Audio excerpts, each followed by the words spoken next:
বলতে গেলে দোষ গুণ সক্ষমতা অক্ষমতা সবকিছু মিলিয়েই কিন্তু তাকে বিচার করা উচিত।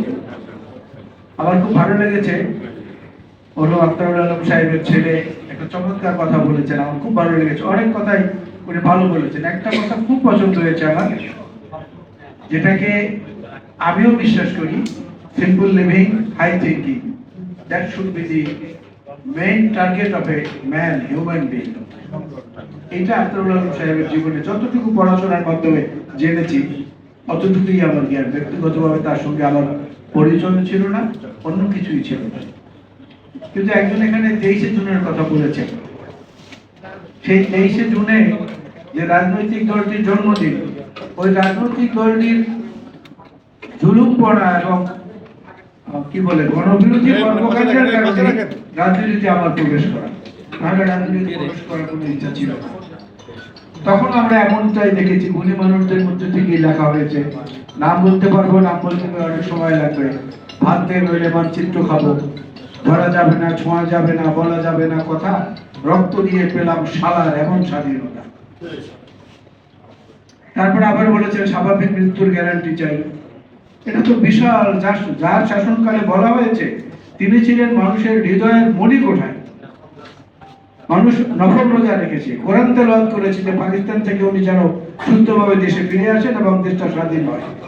ফেরার পরে মানুষের সেই প্রত্যাশায় ছাই ঢেলে দেওয়া হয়েছে।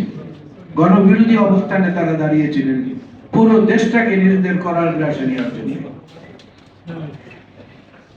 তো সেই জায়গাটায় যারা ওই সময় সাহসী লেখনীর মাধ্যমে বাংলাদেশের মানুষকে এবং বাংলাদেশের সচেতন বুদ্ধিজীবী সমাজকে জাগ্রত করার চেষ্টা করেছেন, তাদের মধ্যে জনাব আক্তারুল আলম সাহেব একজন অন্যতম ছিলেন।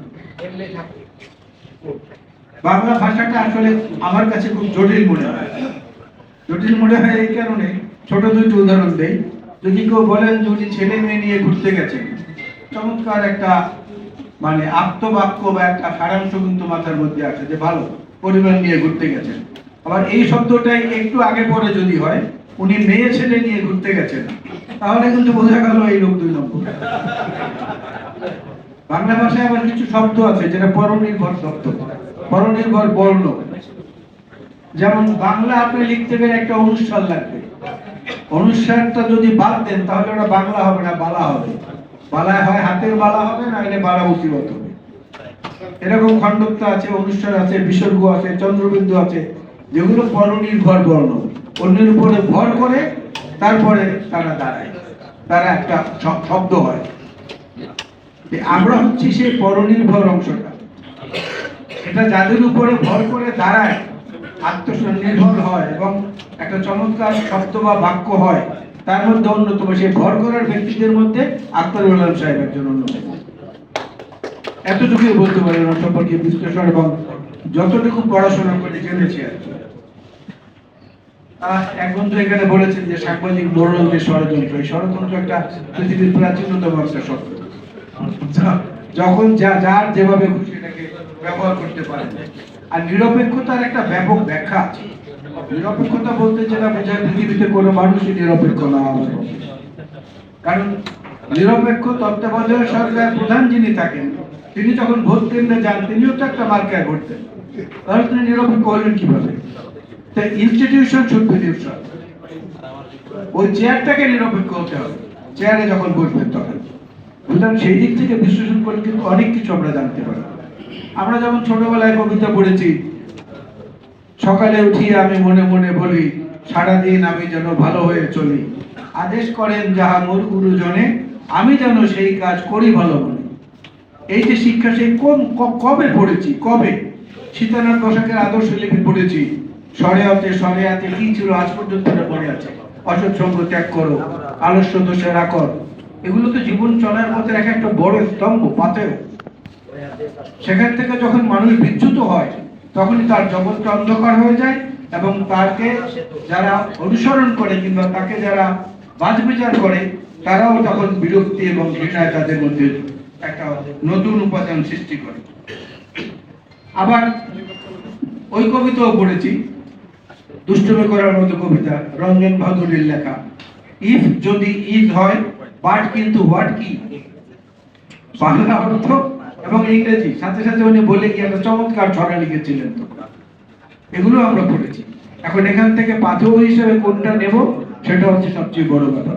বাংলা ভাষার আরো কিছু বৈশিষ্ট্য আছে যেগুলোকে আপনি উল্টো দিক থেকে যদি লেখেন তাহলেও যা হবে, বাম দিক হাতে বা যেভাবে আমরা লিখি বাম দিক থেকে শুরু করি সেভাবে লিখলেও একই হবে। যেমন ধরেন মার কথা থাক রমা, কোন ভাই তার বোন রমাকে বলছেন যে মার কথা থাক রমা, উল্টো করে লেখেন একই হবে। সীমার মাসি উল্টো করে লেখেন এক হবে। কাকা তো কাকা উল্টো করে লিখলে এক হবে।